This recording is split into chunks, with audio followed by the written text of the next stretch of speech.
आणि भारतरत्न डॉक्टर बाबासाहेब आंबेडकर यांची 14 एप्रिलला 132वी जयंती आहे।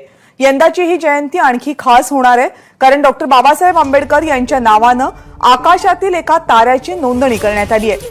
14 एप्रिलला या ताऱ्याचं नामकरण होईल। सर्वसामान्यांना हा तारा मोबाईल, लॅपटॉप, संगणक, टॅबवर पाहता येईल।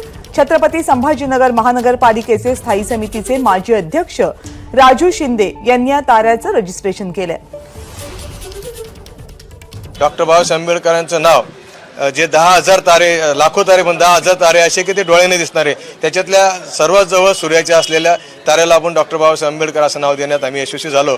डॉक्टर बाबासाहेब चरणी आम्ही एक छोटंसं पुष्प वाहण्याचं काम समितीच्या वतीनं आम्ही करण्यात आलं आणि आम्हाला आनंद आहे की ज्या आतापर्यंत घोषणा आमचे द्यायचे, वडील व आजोबा द्यायचे, आमचे कार्यकर्ते नेते द्यायचे, जब तक सूरज चांद रहेगा बाबा तुम्हारा नाम रहेगा, तर त्या एका ताऱ्याला नाव देण्याचा आम्ही प्रयत्न केला आणि ते यशस्वी ठरलं। त्याचं सर्टिफिकेट सुद्धा आम्हाला मिळालं आणि त्याची रजिस्ट्री आम्ही रजिस्ट्री करून घेतली तारे।